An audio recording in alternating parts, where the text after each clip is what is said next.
Hello students, अस्सलाम वालेकुम। मैं हूं मोहम्मद रियान। आप देख रहे हैं मेरा यूट्यूब चैनल, जहां पर मैं बीएस मैथमेटिक्स इंजीनियरिंग जो है ना यूनिवर्सिटीज़ के लिए जो है कुछ वीडियोस वगैरह अपलोड करता हूं।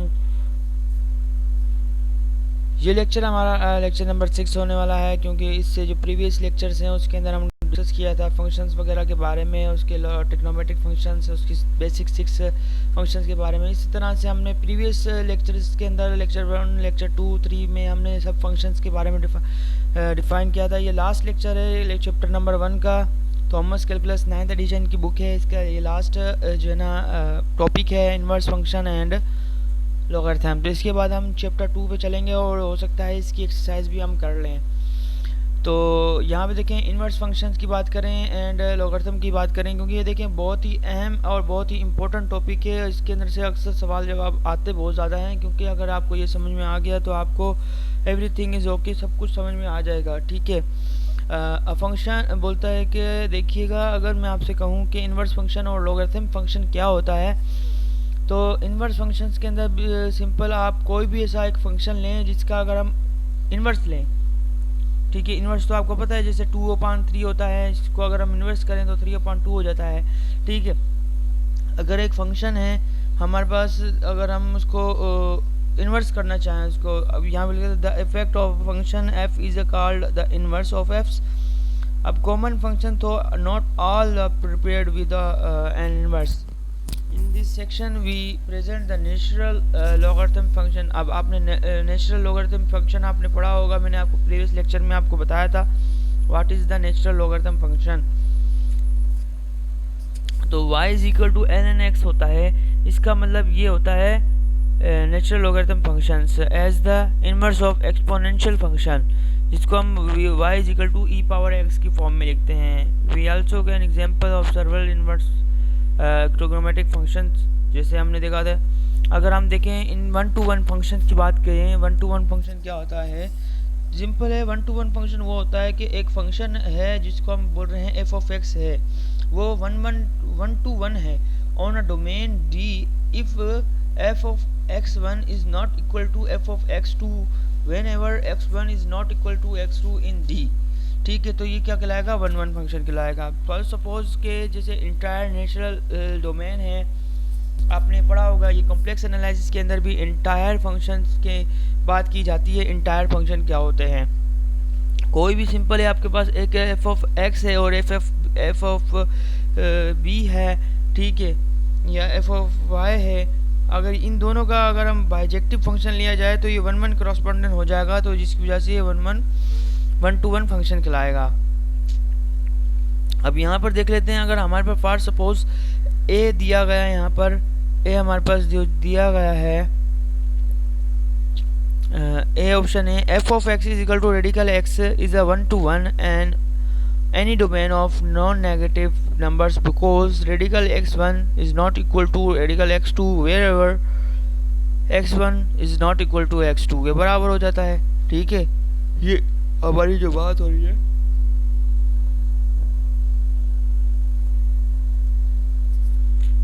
इनवर्स फंक्शन की बात हो रही है। अब इनवर्स फंक्शन की बात करेंगे हम, जैसे ये जो फंक्शन की बात हमारी जो सिर्फ 1-1 फंक्शन की बात की थी। इनवर्स फंक्शन क्या कहता है हमारे पास? सपोज दैट अगर 1-1 फंक्शन है, अब देखें इनवर्स फंक्शन से पहले आपको 1-1 फंक्शन समझना पड़ेगा, क्योंकि जब आप 1-1 फंक्शन की डेफिनेशन सेटिस्फाई करेंगे तो आपको इनवर्स फंक्शन की डेफिनेशन समझ में आएगी। By the definition we discuss the inverse function. अब इनवर्स फंक्शन क्या होता है? देखिए, आपको पता है डोमेन क्या होती है, इनपुट होती है, और आउटपुट जो होती है वो डोमेन होती है। अगर आउटपुट जो है वो ऑफ 1-to-1 फंक्शन है, कम्स फ्रॉम जस्ट 1 इनपुट से आउटपुट मिले तो वो 1-1 फंक्शन कहलाता है। Effect that the functions can be inverted to send the output become the input from which it can. Definition करें, suppose that F is a 1-1 function on a domain जिसकी D जो है D with range the inverse function f of inverse is defined by। अब यहाँ पर देखिएगा, आप मैं हाईलाइट कर देता हूँ इसको, यहाँ पर ये देखिए डेफिनेशन आपके सामने लिखी हुई है। अब f इनवर्स जो है ना, बाय डेफिनेशन अगर हम इसको सॉल्व किया जाए तो f of f inverse of B is equal to A के बराबर है, अगर हम इसका इन्वर्स लिया जाए तो ये F of A is equal to B के बराबर हो जाएगा। तो हम इसको ये कह सकते हैं कि जो डोमेन है, डोमेन ऑफ एफ इनवर्स जो है is a range and the range of F of inverse is domain. Are you getting this? तो यहाँ पर ये जो है ना क्वेश्चन हमारे पास आ जाता है 1-to-1 फंक्शन का अकॉर्डिंग टू टेबल। तो ये आप देख लीजिएगा, एग्जांपल नंबर 2 है।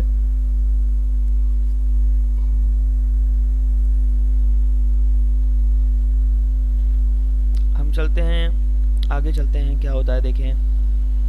अब यहाँ पर ये देखिएगा एफ, अब यहाँ पे कंपोजिंग हो रही है, कंपोजिशन हो रही है। अब इस F inverse composition of F of X is equal to X के बराबर है। मीन्स ये एमसीक्यूज के अंदर भी आ सकता है, जैसे टेस्ट के अंदर हम अक्सर जो है ना ये चीज़ें आ जाती हैं, कॉमन चीज़ें। For all X the domain of F and for all Y in the domain of F inverse और range of F.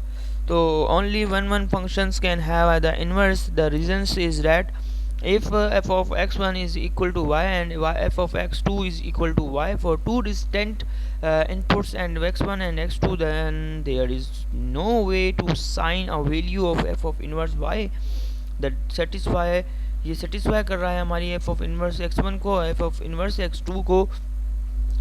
Are you getting this? तो ये अगर हम इसका इंक्रीजिंग ऑन इंटरवल सेटिस्फाई करें तो ये हमारे पास F of X two greater than F of X one के बराबर हो जाएगा और X two greater than X one is equal to 1 corresponding हो जाएगा। अब फाइंडिंग इनवर्स कैसे करेंगे? By the graphing. यहाँ पे देखिए ये रेंज है वाई एक्सिस पर और डोमेन जो है ना वो एक्स एक्सिस पर है। अगर हम ओरिजिन से लेकर जाएं, जैसे यहाँ पे अगर ओरिजिन है हमारे पास 0, what is the origin? Origin is 0 and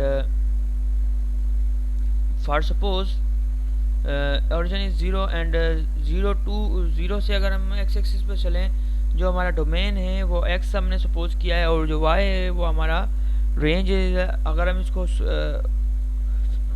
graphically shape में लिखे जाएं, ये देखें ग्राफिकली शेप में लिखे जाएं तो वाई इज इक्वल टू, यहाँ पे लिख देता हूँ मैं, इक्वेशन बन जाएगी y इज इक्वल टू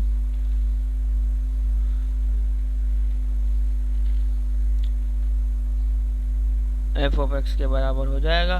ठीक है, इसी तरह से अगर इन्वर्स की बात करें तो इसका उलट कर दें, x is equal to F of inverse of y हो जाएगा।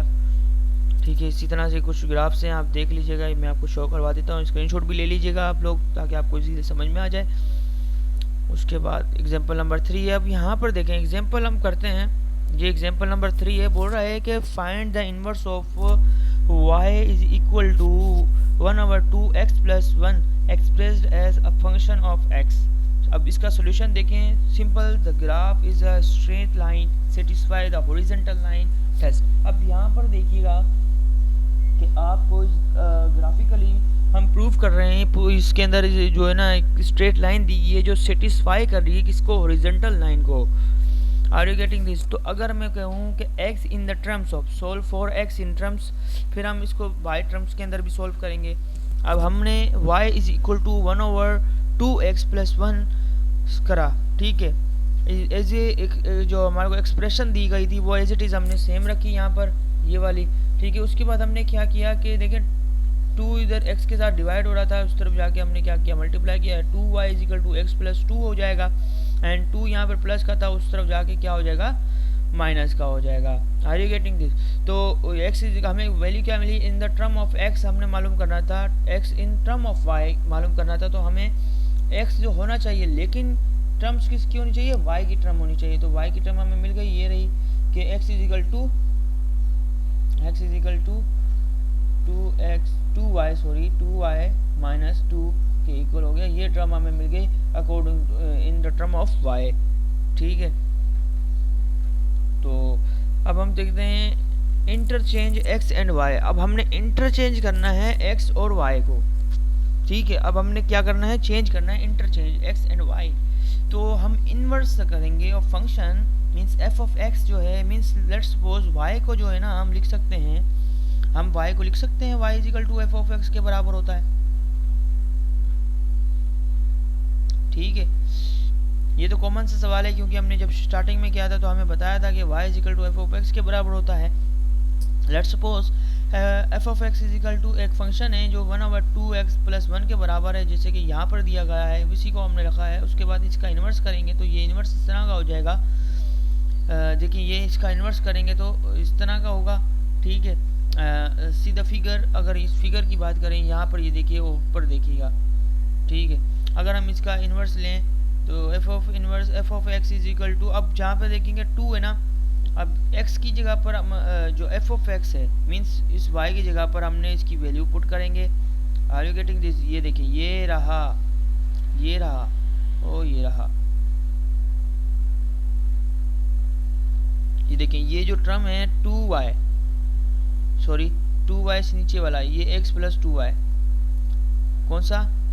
ये x + 2y जो है हमारे पास, इसको अगर हम इन द टर्म ऑफ इसके अंदर लिखेंगे, देखें 2 की जगह पर हमने 2 रखा, y की जगह पर हमने क्या किया, इस y की वैल्यू रख दी 1/2 + xy यहाँ पर, एंड माइनस का 2। अब माइनस का 2 क्यों आ गया यहाँ पर? देखिएगा कि ये यहाँ पर माइनस का 2 था तो यहाँ पर भी माइनस का 2 आ गया। अब इसको सिंप्लीफाई करेंगे तो देखें 2 से कैंसिल हो जाएगा, और 2 1 मल्टीप्लिकेशन करेंगे तो ये हमारे पास टर्म बनेगी x + 2 - 2 के बराबर हो जाएगा। ये 2 से आपस में कैंसिल हो जाएगा तो यहाँ पर x टर्म बन जाएगा। हमें क्या मालूम करना था? इंटरचेंज मालूम करना था। इंटरचेंज हो गया x। अब हमने देखा कि अब अगेन हमने दोबारा से इसको इस तरह करना है कि इन टर्म ऑफ y, दोबारा से अगर हम इसका लिए करेंगे y के अंदर, ये वाली y की वैल्यू पुट करके देखेंगे इन्वर्स के अंदर, तो ये हमारे को फिर अगेन x मिलेगा इन द टर्म ऑफ y, ठीक है। ये इंटरचेंज किया हमने, आर यू गेटिंग दिस? तो ये हमारे पास इंटरचेंज भी हो गया।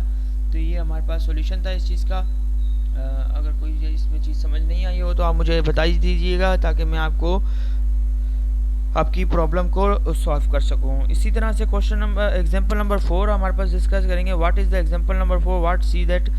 तो ये हमारे को कहता है कि let's see find the inverse of the function. अब यहाँ पे एग्जांपल दे रहा है, क्योंकि अगर एग्जांपल से आप समझ जाएंगे तो आप एक्सरसाइज भी इजीली सॉल्व कर सकेंगे। Find the inverse of the functions y is equal to x square comma x greater than equal to 0 expressed a function of x। अब ये एक्सप्रेस कर रहा है फंक्शन किसके ऊपर? x के ऊपर, जबकि जो इन्वर्स फंक्शन है y is equal to x square दिया गया है। और यहाँ पर मैं आपको बात बताता चलूँ कि y is equal to x square का ग्राफ जो है ना वो कुछ इस तरह का होता है। यहाँ पर देखें कि ये देखिएगा ये रहा, ठीक है, मीन्स कुछ इस तरह का ये जाता है पैराबोलिक शेप में, ठीक है। तो बात मुद्दा ये है कि हम यहाँ पर बात करेंगे, सिर्फ टू द पॉइंट बात करेंगे, क्योंकि यहाँ पर ये कह रहा है कि अगर x जो है ना वो ग्रेटर देन और इक्वल टू होगा 0 के, तो ग्राफ सेटिस्फाई कर रहा है द हॉरिजॉन्टल लाइन टेस्ट। अगर हम करी जाए, यहाँ पे देखें, यहाँ पे आप मेंशन किया हुआ है ग्राफ के अंदर कि जो हॉरिजॉन्टल लाइन जो है ना वो टेस्ट के लिए इस्तेमाल की गई है। तो फंक्शन है ना 1 फंक्शन है, हैज़ अ इनवर्स। अगर हम इसका फाइंड करें inverse function to solve x in y terms के अंदर, जिस तरह पहले सोल्यूशन था वही सेम तरीका है। y is equal to X square, हमने सिंपल जो है ना y is equal to X square लेंगे। अगर इसका हम square root on both side करेंगे तो रेडिकल ऑन बोथ साइड करना पड़ेगा, तो जिसकी वजह से हमारे को जो y के ऊपर रेडिकल मिल जाएगा, और रेडिकल एक्स स्क्वायर जो है वो is equal to mod x is equal to X के बराबर होता है। और अगर हम इंटरचेंज करें obtaining y is equal to, अब यहाँ पर देखिएगा ना y is equal to radical x के बराबर हो चुका है। Are you getting this? बात समझ में आ रही है? तो इसी तरह से अगर हम इसका इंटरचेंज करें द इनवर्स, यहाँ पर देखिएगा तो ये सॉल्यूशन बिल्कुल यहाँ पर क्लियर दिया गया है कि वो रहा है कि द इनवर्स ऑफ, यहाँ पर देखिए the inverse of function y is equal to X square X greater than और equal to 0 is the function y is equal to radical x, जिसे इस फिगर के अंदर दिया गया है। ये रहा y is equal to radical x। तो यहाँ पर देखें हम नोट्स ये कर सकते हैं कि फंक्शन जो है y is equal to X square के ऊपर लाइज करता है, means with the domain restricted to the non negative real numbers is a 1 and has inverse 1 on the other hand the function y is equal to x square। जबकि हमारे को function y is equal to x square दिया गया था with the no domain restrictions is not 1-to-1 figure and there is a no inverse। तो इसका कोई भी इन्वर्स नहीं है। तो बात समझ में आ रही है? क्योंकि अगर मोड की बात आ जाएगी तो मोड के अंदर जो ऑल वैल्यूज होती हैं वो सारी पॉजिटिव हो जाती हैं। आंखें बंद करके आप इसको जो है ना कर सकते हैं कि अगर कहीं पर भी मोड आ जाए, मोड के अंदर नेगेटिव वैल्यू हो, तो आप उसको आंखें बंद करके वही सेम वैल्यूज आप पॉजिटिव में लिख सकते हैं। ये बहुत ही मेन बात है। ठीक है, अब हम बात करते हैं लॉगरिथम फंक्शन की। What is the logarithm function?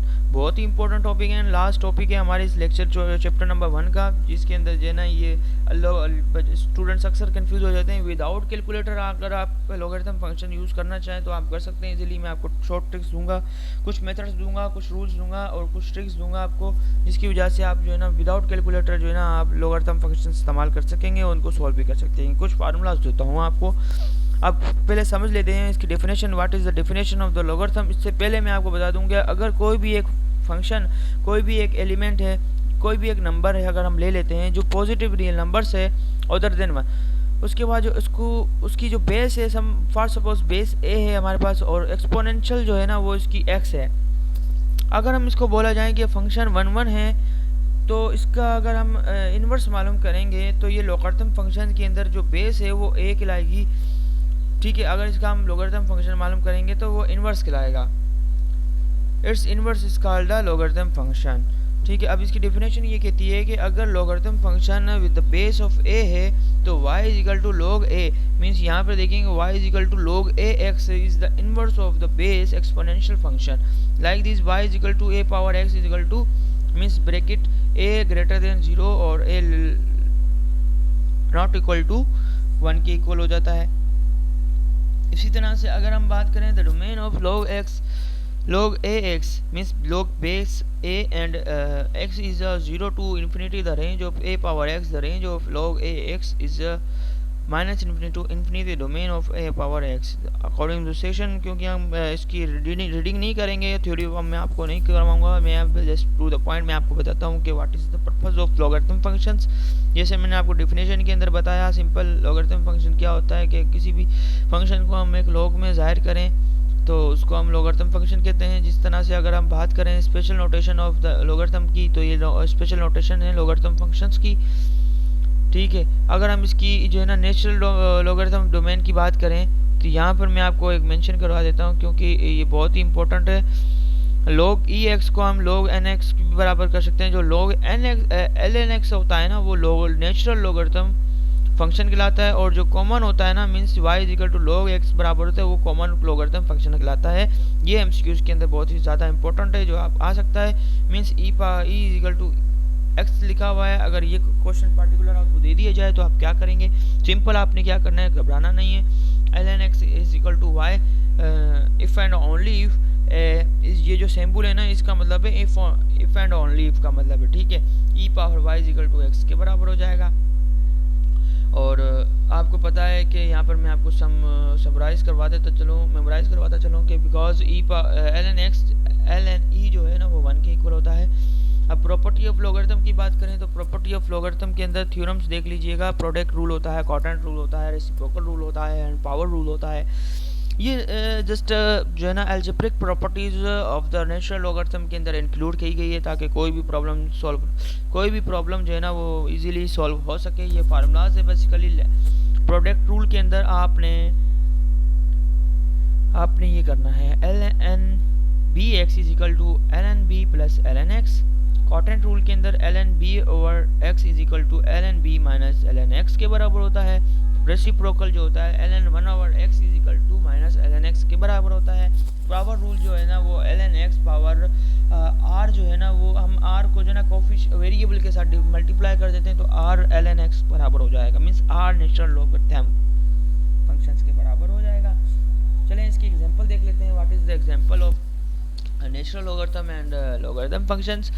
अगर हमारे पास एक एग्जांपल नंबर 5 दी गई है, ठीक है, बोला गया है कि here we use the properties and theorem 1 to simplify 3 expressions A B C. एक प्रोडक्ट रूल दिया गया है, एक क्वाड्रेंट रूल का इक्वेशन दिया गया है, एक रेसिप्रोकल का दिया गया है और एक पावर रूल का दिया गया है जिसको हम सॉल्व करेंगे।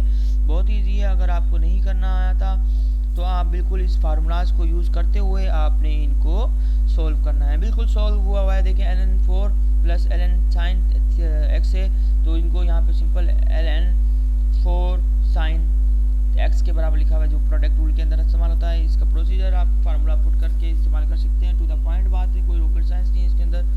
अब इनवर्स प्रॉपर्टीज़ का क्या कहता है? इनवर्स प्रॉपर्टीज़ है, इनवर्स प्रॉपर्टीज़ के अंदर कुछ इस तरह से ये टेबल में आपको शो करवा देता हूँ।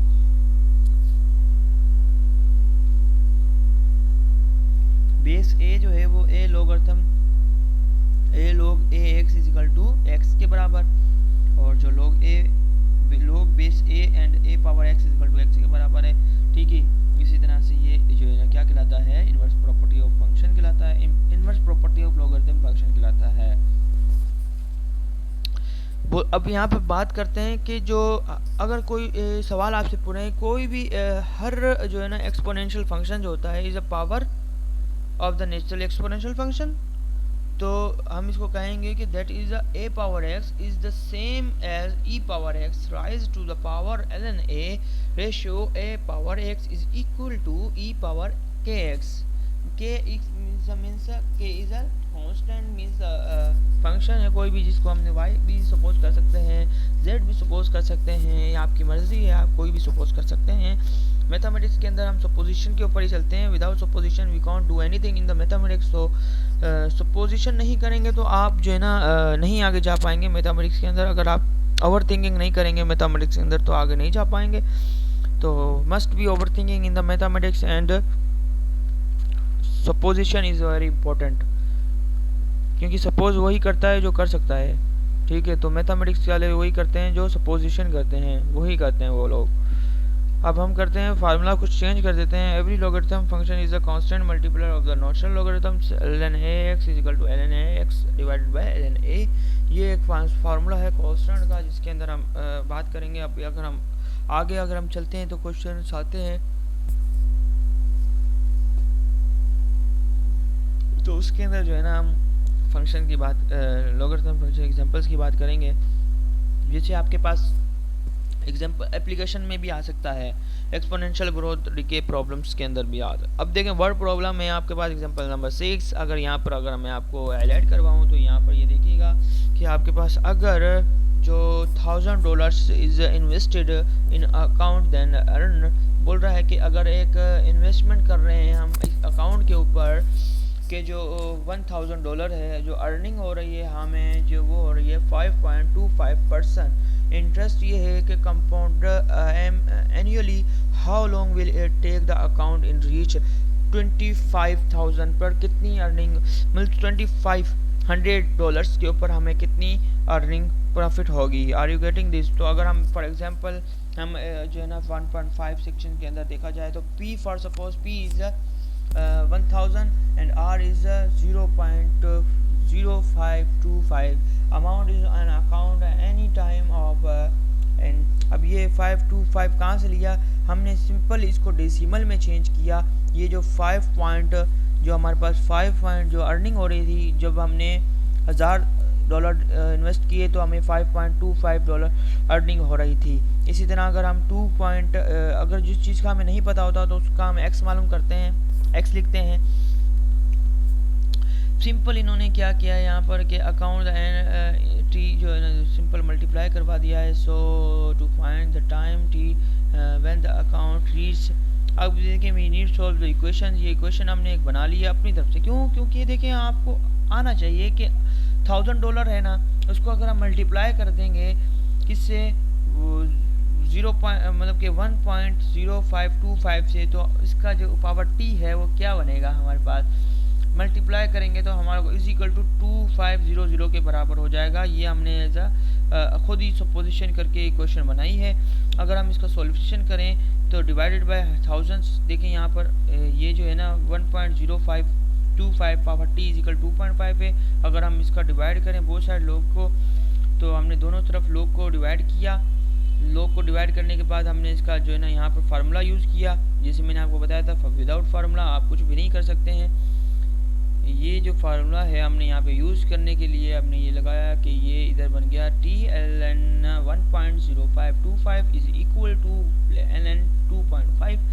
और जब हमने बात की किसकी टी मालूम करने की, तो वैल्यू ऑफ 10 द कैलकुलेटर, तो LN 1.0525 जो है ना ये इधर मल्टीप्लाई और टी के साथ उधर जाकर डिवाइड हो जाएगा। तो सिंपल ये हमारे पास टी की जो वैल्यू आ गई है वो हमारे पास क्या आ गई, LN 2.5 डिवाइड बाई LN 0.0525 आ जाएगी। अगर हम इसका डिवाइड करें लोगरिथम के अकॉर्डिंग कैलकुलेटर यूज़ करने के लिए, अगर इसके अंदर की देखें लोग जब भी आ जाएगा ना नेचुरल लोग, तो हम कैलकुलेटर ये इस्तेमाल करेंगे, अदरवाइज हम कैलकुलेटर के बिना नहीं करेंगे। हाँ, सिंपल क्वेश्चंस होते हैं ना, वो हम विदाउट कैलकुलेटर भी कर सकते हैं। इन द लोगरिथम फंक्शंस के अंदर जो बेसिक कॉमन लोगरिथम होते हैं ना, उसके अंदर हम विदाउट कैलकुलेटर भी कर सकते हैं।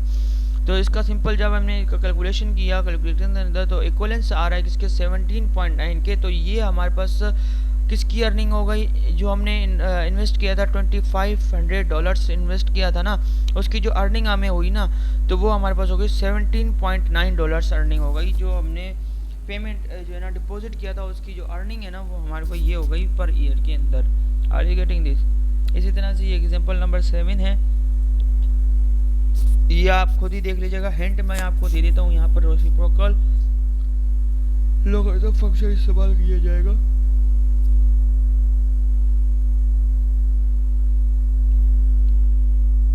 अब आते हैं इनवर्स ट्रिग्नोमेट्रिक फंक्शन के ऊपर। वही सिंपल बात है, बहुत ही आसान है, इसका और भी दूंगा क्योंकि ट्रिग्नोमेट्रिक फंक्शन जिसको आ गया, जिसने ट्रिग्नोमेट्रिक फंक्शन समझ लिया ना, उसने इनवर्स ट्रिग्नोमेट्रिक फंक्शन समझ लिया। क्योंकि ट्रिग्नोमेट्रिक फंक्शन वही होता है, उसका उलट कर देंगे ना सिंपल, वो इनवर्स ट्रिग्नोमेट्रिक फंक्शन हो जाएगा। Are you getting this? जैसे साइन का था ना, जैसे 6 बेसिक फंक्शंस थे हमारे पास, जैसे साइन एक्स था, उसका इन्वर्स कर देंगे तो साइन इन्वर्स एक्स हो जाएगा। कोस एक्स था ना, तो कोस का इन्वर्स एक्स कर देंगे तो ये इन्वर्स ऑफ ट्रिग्नोमेट्रिक फंक्शन हो जाएगा। इसी तरह 6 बेसिक फंक्शन थे, तो इन तीनों का इन्वर्स कर देंगे तो इनका ग्राफ भी चेंज हो जाएगा। ठीक है, इनका जो है ना टोटली ग्राफ भी चेंज हो जाएगा। ये साइन एक्स का था पहले, ठीक है, ये कोस एक्स का था, ये टेंजेंट एक्स का था। ठीक है, अब देखें यहाँ पर ये साइन एक्स का था यहाँ पर, और ये इनवर्स ऑफ साइन एक्स का है। Are you getting this? तो इसी तरह से अगर हम बात करें, ये देखिए यहाँ पर कुछ फंक्शंस हैं, ये रहा। अब y साइन जो है ना, y is equal to sine inverse x को हम y is equal to arc sine x भी कह सकते हैं, कोस को जो है ना आर कोस भी कह सकते हैं। अब ये कुछ जो इनवर्स अगर बात की जाए ना, देखो कहीं पर भी इनवर्स की बात की जाती है तो आर्क की बात की जाती है। इनवर्स कहीं पर भी होगा तो हम इसको डिनोटेड ऐसे करेंगे कि अगर इनवर्स लिखा हो ना, तो इसका मतलब ये नहीं कि सिर्फ ये इनवर्स ही है। अगर आपको यहाँ पर ये कंडीशन भी दी जाएगी ना, y equal to arc sine x, तो इसका मतलब ये होगा कि ये इनवर्स फंक्शन की बात कर रहा है, इनवर्स ट्रिग्नोमेट्रिक फंक्शंस की बात कर रहा है। Are you getting this? अब arc sine and arc cosine, यानी कि साइन इनवर्स और साइन कोसाइन इनवर्स फंक्शंस के अंदर क्या डिफरेंस होता है, उसको हम इतना डिस्कस नहीं करेंगे, क्योंकि बस हम इसको डेफिनेशन के अकॉर्डिंग आपको मैं बताता चलूँ कि देखें जो आर्क होता है ना, जो आर्क है वो एज जो हम एक सर्कल ऑफ द एंगल जो होती है उसके अंदर हम एक आर्क लेंथ ड्रा करते हैं, जिसको हम रेडियन कहते हैं शायद।